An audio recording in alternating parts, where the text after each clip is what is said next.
वो आए शहर, ले आए खाद बीज। हाँ भाई, लेके तो आया हूँ, पर क्या कहूँ, महंगाई इतनी हो गई है कि समझ में नहीं आता है कि खेती करे कैसे। फसल भी अच्छी नहीं होती है, ये दवाइयाँ नहीं डालूँ तो कर्जा करके लाओ, कैसे भी लाओ, लाना तो पड़ेगा ही। और ये दवाई की दुकान का कर्जा तो ख़त्म होने का नाम नहीं लेता। लाना तो मुझे भी है, पर सब कुछ इतना महंगा है, कहाँ से लाऊं, किससे खरीदूं, किसके पास सही दामों में मिलेगा और क्वालिटी उत्पाद भी मिलेगा या नहीं। अपनी फसलों की सही दवाओं के लिए दूर दूर तक शहरों में जाना और दवाओं को लाना पड़ता है। फसलों के लिए दवाएं सही है या नहीं, ये जानकारी भी नहीं होती। फसलों की कटाई पर सही दाम मिलेंगे या नहीं, इन तमाम मुश्किलों से दूर होने के लिए आइए खेती बाड़ी केंद्र। खेती बाड़ी केंद्र एक ऑनलाइन सेवा केंद्र है जिससे आप अपने मोबाइल के द्वारा जुड़ सकते हैं, जहां आपको अपनी खेती के लिए सही प्रकार की दवाएं मिलेंगी, वो भी होलसेल मूल्य पर। वो सभी दवाएं सीधा निर्माता से लेकर आप तक पहुंचाते हैं, यानी कि बीच में होने वाले सारे खर्च की बचत आपकी जेब में। साथ ही साथ दवाओं को लाने और ले जाने की झंझट से भी छुटकारा। अपनी मुश्किलों को दूर करने के लिए आप खेती बाड़ी केंद्र पर एक मिस कॉल करें। खेती बाड़ी केंद्र का किसान मित्र आपसे तुरंत संपर्क करेगा और आपको सभी जरूरी जानकारी देगा। खेती बाड़ी केंद्र की फ्रेंचाइजी लेकर खेती बाड़ी मित्र बनिए और किसानों की सेवा कर देश की तरक्की में भागीदार बने। आज ही संपर्क करें नीचे दिए गए नंबर पर और खेती बाड़ी केंद्र से जुड़े। ये है खेती बाड़ी केंद्र ऐप। अच्छा, किसानों की सरदारी, उन्नत खेती बाड़ी। खेती बाड़ी केंद्र, देश के अन्नदाता की दुकान।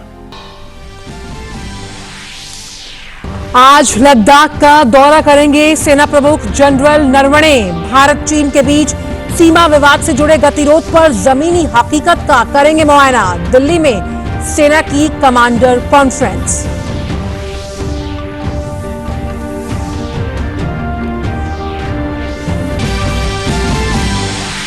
कोरोना संकट में पीएम केयर्स फंड में जमा 2000 करोड़ रुपए से मेड इन इंडिया वेंटिलेटर्स का हुआ निर्माण। प्रवासी श्रमिकों के कल्याण के लिए भी दिए गए 1000 करोड़ रुपए।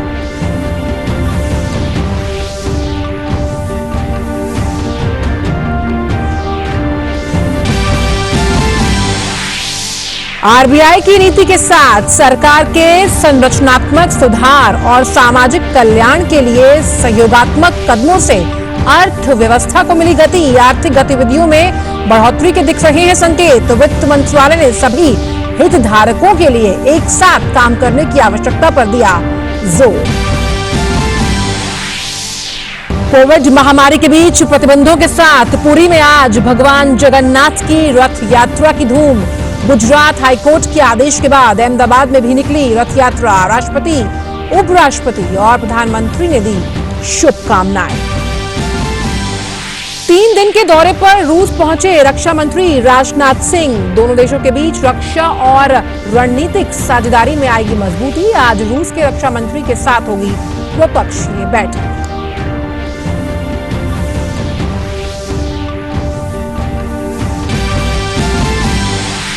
रूस और चीन के साथ भारत की आज होगी त्रिपक्षीय वर्चुअल बैठक। विदेश मंत्री एस जयशंकर होंगे बैठक में शामिल। कोविड महामारी के कारण पैदा हुए आर्थिक संकट से मुकाबला करने की कोशिशों पर होगा जोर।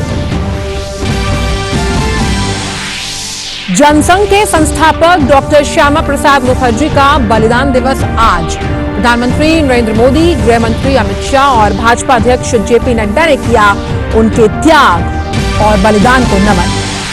और भारत में इलाज के बाद कोरोना मरीजों की स्वस्थ होने की दर हुई 56.37%। 2,48,189 मरीज संक्रमण से हुए मुक्त। दुनिया भर में 91 लाख से ज्यादा कोरोना के मामले, 4,72,000 से अधिक की मौत। अमेरिका में मृतकों का आंकड़ा पहुंचा 1,20,000 के पार।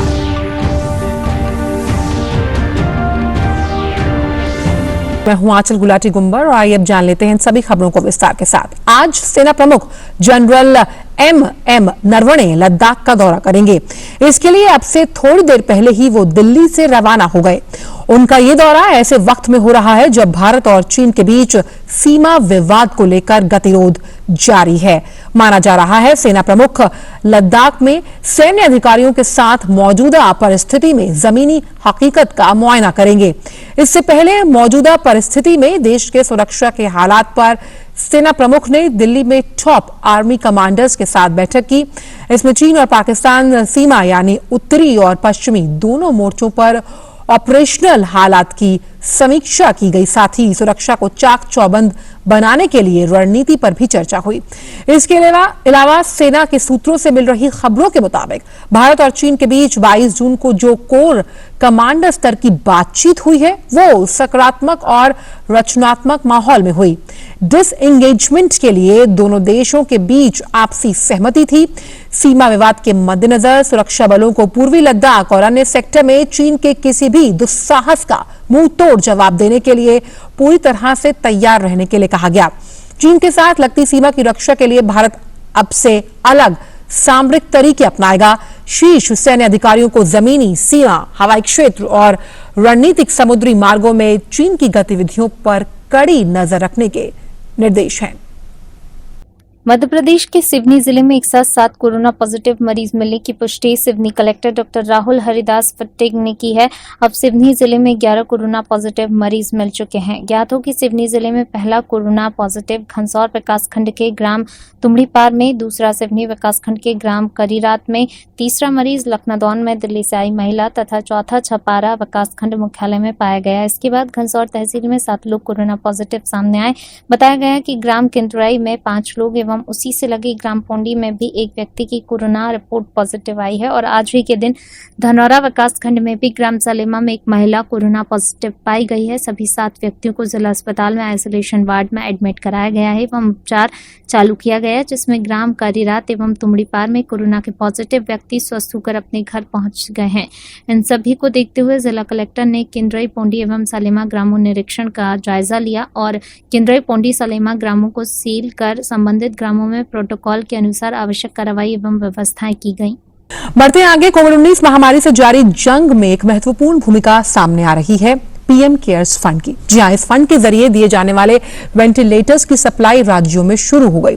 कोरोना संकट के इस दौर में प्रधानमंत्री नरेंद्र मोदी ने पीएम केयर्स फंड की शुरुआत की थी, जिसके बाद लोगों ने इसमें सहायता के इरादे से बढ़ चढ़ कर दान दिया, जिसमें 2000 करोड़ रुपए मिले हैं, जिसमें से 50,000 मेड इन इंडिया ब्रांड के वेंटिलेटर्स का निर्माण उससे किया जाएगा। इसके तहत अब तक करीब 3000 वेंटिलेटर्स का निर्माण हो चुका है, जिनमें से 1340 वेंटिलेटर्स राज्यों और केंद्र शासित प्रदेशों को पहुंचाए जा चुके हैं। अब तक महाराष्ट्र को 275, दिल्ली को 275, गुजरात को 175, बिहार को 100, कर्नाटक को 90 और राजस्थान को 75 वेंटिलेटर्स की आपूर्ति की जा चुकी है। और जून के अंत तक सभी राज्यों और केंद्र शासित प्रदेशों को अतिरिक्त 14,000 वेंटिलेटर्स की आपूर्ति की जाएगी। इनका निर्माण भारत इलेक्ट्रॉनिक्स लिमिटेड कर रहा है। बाकी 20,000 वेंटिलेटर्स का निर्माण देश की 4 अन्य कंपनियां कर रही हैं। एक स्वास्थ्य सर्वे के मुताबिक आजादी के बाद से अब तक देश में सिर्फ 47 वेंटिलेटर्स उपलब्ध थे, लेकिन पीएम केयर्स फंड से एक बार में ही 50,000 वेंटिलेटर्स मिलेंगे। और इसके अलावा पीएम केयर्स फंड से प्रवासी श्रमिकों के कल्याण के लिए भी दिए गए 1000 करोड़ रुपए। इस फंड से श्रमिकों के रहने, खाने, मेडिकल जरूरतों और यात्रा की व्यवस्थाएं की जा सकती हैं।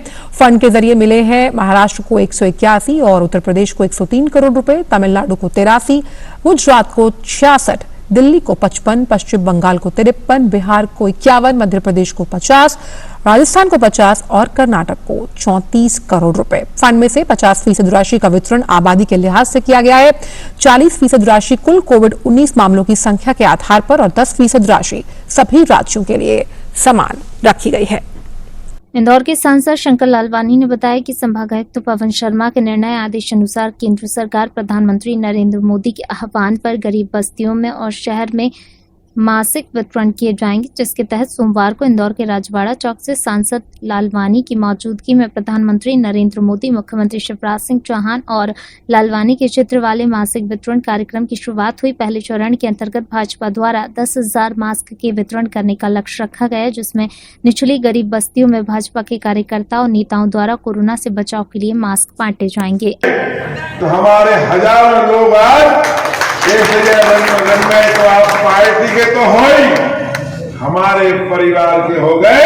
और मैं बताना चाहता हूं, जब तक गोविंद सिंह का जीवन रहेगा, आप लोगों के साथ में हमेशा खड़ा रहेंगे। अब पार्टी छोड़ने वाले नहीं है, हम हर बार पार्टी छोड़ते। कई नेता ऐसे कि यहाँ गए वहां, वहां गए यहाँ। अब तो सारा जीवन उस पार्टी में बीतेगा जिस पार्टी का नेता नरेंद्र मोदी। नरेंद्र मोदी जी ने आज पूरे विश्व में, पूरे संसार में भारत का नाम रोशन किया है। शिवराज सिंह जी ने, एक आम गरीब परिवार से आए शिवराज सिंह किसान परिवार के बेटे ने पूरे प्रदेश में 15 साल न केवल राज किया, बल्कि हर आदमी के लिए कुछ न कुछ किया। महिलाएं हों, बच्चे हों, बच्ची हों, गरीब हो, सबके लिए कोई न कोई योजनाएं लाए। और आज चौथी बार शिवराज सिंह मुख्यमंत्री बने। चौथी बार माने 20वीं साल मुख्यमंत्री बनने के बाद भी शिवराज सिंह के लिए जरा सा भी अहंकार नहीं। बात करने में, मिलने में लगता है कि एक सामान्य और हमारे परिवार का आदमी बैठा है। कांग्रेस के नेताओं को तो हंसने में भी दिक्कत होती है। ये हाल हो गया है। तो मेरे साथियों, मुझे आज बहुत खुशी है कि हजारों की संख्या में आप लोग भारतीय जनता पार्टी के साथ जुड़ रहे हैं। और भारतीय जनता पार्टी वो ताकत है, इस बार तो आप लोग जिताओगे ही। इस बार सरकार बनने के बाद में कांग्रेस आपको 10 साल तक कहीं दूर दूर तक दिखने वाली नहीं है। कांग्रेस में एक ही चेहरा था, ज्योतिरादित्य सिंधिया जी सुबह गए भाजपा में। अब कांग्रेस को बचा, अंकल लोग हैं अपने दो, अंकल के अलावा कोई नहीं है। 10 साल तो कांग्रेस में कोई रहेगा ही नहीं, नेतृत्व विहीन। और भाजपा की सरकार अभी 3.5 साल और चलना है। इस चुनाव के बाद 3.5 साल और चलना है। और ये चुनाव गोविंद सिंह का चुनाव नहीं है, ये चुनाव पूरे भाजपा के और कांग्रेस से आए लोग भाजपा में और सारे लोग जो हमारे कार्यकर्ता हैं, उनका एक एक व्यक्ति के आत्मसम्मान का चुनाव है। आप चाहते हो सरकार रहे, आप चाहते हो आपका मान सम्मान बढ़े, तो कांग्रेस को। बढ़ते हैं आगे। रक्षा मंत्री राजनाथ सिंह 3 दिन की रूस यात्रा पर इस समय मॉस्को में हैं। कल वहां उनकी अगुवाई मेजर जनरल कॉन्सेको वेजली और रूस में भारत के राजदूत ने की। रूस पहुंचने से पहले एक ट्वीट में राजनाथ सिंह ने कहा था कि इस यात्रा के दौरान वो दोनों देशों के बीच रक्षा और रणनीतिक भागीदारी को और मजबूत बनाने के तौर तरीकों पर बातचीत करेंगे। रक्षा मंत्री मॉस्को में आयोजित होने वाली 75वीं विजय दिवस परेड में भी हिस्सा लेंगे।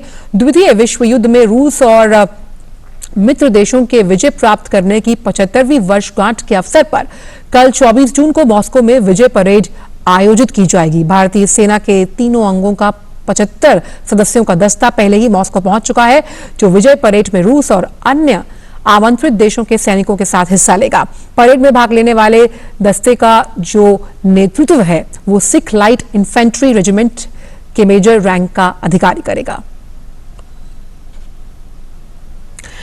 भारत और चीन के बीच वास्तविक नियंत्रण रेखा पर जारी तनाव के बीच भारत, चीन और रूस के बीच त्रिपक्षीय वार्ता आज दोपहर को होगी। विदेश मंत्री एस जयशंकर अपने चीनी और रूसी समकक्षों के साथ वर्चुअल प्रेस कॉन्फ्रेंस में बात करेंगे। गलवान घाटी के घटना के बाद भारत और चीन के विदेश मंत्री पहली बार आमने सामने होंगे। ये बातचीत तब होनी है जब रक्षा मंत्री राजनाथ सिंह रूस के 3 दिवसीय दौरे पर हैं। ये तीनों देशों को एक साथ आने का एक बेहतरीन अवसर प्रदान करने का मंच है। कोरोना महामारी के बीच आर्थिक गतिविधियों को 1 जून से खोलने के बाद कुछ सेक्टर से अच्छी खबरें आनी शुरू हो गई। इस बीच सरकार ने आत्मनिर्भर भारत अभियान को सफल बनाने के लिए संरचनात्मक सुधारों के लिए अपनी प्रतिबद्धता जाहिर की है। वित्त मंत्रालय ने उम्मीद जाहिर की है कि सरकार और आरबीआई के साझा कदमों से भारतीय अर्थव्यवस्था कम से कम नुकसान के साथ जल्द पटरी पर आती हुई नजर आएगी। वित्त मंत्रालय के मुताबिक सरकार आगे भी संरचनात्मक सुधारों पर जोर देती रहेगी। बताया गया है कि 16 जून तक देश में रिकॉर्ड गेहूं की खरीद की गई और ये 382 लाख टन के स्तर पर पहुंच गई। गेहूं के बढ़े हुए एमएसपी का फायदा 42 लाख किसानों को मिला, जिन्हें 73,500 करोड़ बतौर एमएसपी अदा किया गया। जून तक खरीफ की फसल की बुआई में भी 39% की बढ़ोतरी हुई। देश में खाद की बिक्री में अगर हम मई महीने का जिक्र करें तो 98% की बढ़त दर्ज की गई। मैन्युफैक्चरिंग और सर्विसेज दोनों में ही अगर उनकी मांग की बात की जाए सेक्टर में तो अप्रैल के मुकाबले मई में बढ़त दर्ज की गई है। बिजली की खपत अप्रैल महीने में 24% गिरी थी, जो मई में 15% और जून में 6% के स्तर पर आ गई। जीएसटी के ई वे बिल में अप्रैल के मुकाबले 130% का उछाल देखा गया। पेट्रोलियम पदार्थों की खपत में मई में अप्रैल के मुकाबले 47% की बढ़त दर्ज की गई है। रेलवे माल ढुलाई मई महीने में 26% बढ़ी है। और वहीं मेक इन इंडिया और आत्मनिर्भर भारत के सपने को साकार करने की दिशा में सरकार ने अब एक बड़ा कदम उठाया। सार्वजनिक क्षेत्र की खरीदारी के लिए बनाए गए online portal government e market place यानी कि GEM पर सभी विक्रेताओं को नए उत्पादों के पंजीकरण के समय कंट्री ऑफ ओरिजिन यानी सामान कहां का है ये बताना जरूरी होगा। इसके अलावा GEM पर इस फीचर के आने से पहले जिन विक्रेताओं ने अपने उत्पादों को रजिस्टर्ड कराया था, उन्हें अपने सामान के उत्पादन स्थल के बारे में अपडेट करने के लिए कहा जा रहा है। आदेश का पालन न करने पर उनके जो उत्पाद हैं उन्हें GEM से हटा दिया जाएगा। इसके साथ ही GEM पर एक ऐसा प्रावधान भी किया गया है जिससे ये पता चल सकेगा कि किसी भी उत्पाद में स्थानीय सामग्री का कितना इस्तेमाल किया गया। और इसके अलावा अब सरकारी पोर्टल पर मेक इन इंडिया का फिल्टर काम करने लगा है। खरीदारों के पास अब ऐसे उत्पादों को खरीदने का विकल्प होगा जिनमें न्यूनतम 50% स्थानीय सामग्री का उपयोग किया जाएगा। रुक करते अगली खबर का। पुरी में आज सिर्फ जय जगन्नाथ की गूंज सुनाई दे रही है। सुप्रीम कोर्ट की अनुमति के बाद यहां भगवान जगन्नाथ अपने भाई बहन के साथ रथ पर सवार होकर मौसी के घर के लिए निकल पड़े हैं। भगवान जगन्नाथ के रथ का नाम है नंदी घोष। भगवान बलभद्र का तालध्वज और देवी सुभद्रा अपने द्रपद लन रथ पर सवार है। हालांकि कल सुप्रीम कोर्ट की ओर से यात्रा निकालने के आदेश के बाद ओडिशा के मुख्यमंत्री नवीन पटनायक ने माना कि कोविड महामारी के बीच रथ यात्रा निकालना बड़ी चुनौती है और उन्होंने उम्मीद जताई कि इस महोत्सव में हिस्सा लेने वाले सभी श्रद्धालु कोरोना संकट के इस दौर में लागू सभी दिशा निर्देशों का कड़ाई से पालन करेंगे। रथ यात्रा से पहले तैयारियों की समीक्षा के दौरान मुख्यमंत्री ने पुलिस और प्रशासन को कई जरूरी निर्देश दिए हैं। पुरी में सोमवार रात 9 बजे से बुधवार दोपहर 2 बजे तक कर्फ्यू जैसा बंद रहेगा। बहरहाल कोविड-19 संकट के बीच ऐतिहासिक रथ यात्रा का जश्न मनाया जा रहा है। 9 दिन के इस त्योहार में सुरक्षा के खास इंतजाम किए गए हैं। पुरी के लोगों से अपील की गई कि वो यात्रा देखने के लिए घर से बाहर निकलने से बचे, बल्कि टीवी पर ही यात्रा देखें।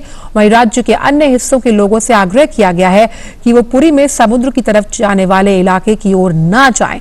पुरी में सभी एंट्री पॉइंट्स बंद हैं और यात्रा से जुड़ी तैयारी वाली जो गाड़ियां हैं उन्हें छोड़कर किसी भी गाड़ी के आवागमन को इजाजत नहीं है। और फिलहाल समाचारों में इतना ही। दीजिए इजाजत। नमस्कार। ओ काका, वो आए शहर, ले आए खाद बीज। हाँ भाई, लेके तो आया हूँ, पर क्या कहूँ, महंगाई इतनी हो गई है कि समझ में नहीं आता है कि खेती करे कैसे। फसल भी अच्छी नहीं होती है, ये दवाइयाँ नहीं डालूँ तो कर्जा करके लाओ, कैसे भी लाओ, लाना तो पड़ेगा ही। और ये दवाई की दुकान का कर्जा तो खत्म होने का नाम नहीं लेता।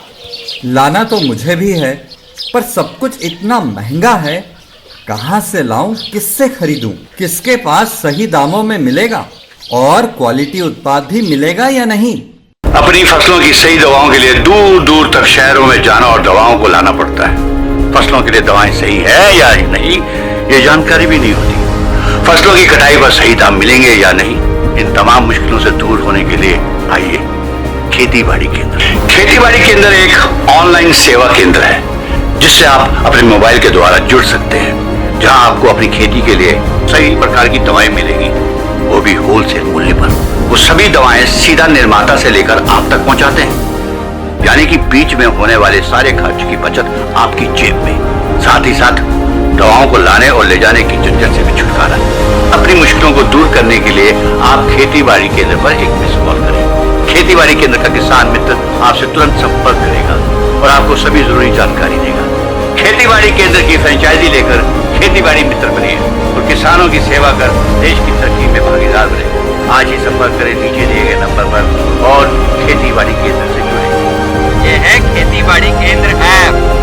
अच्छा, किसानों की सरदारी, उन्नत खेती बाड़ी केंद्र, देश के अन्नदाता की दुकान।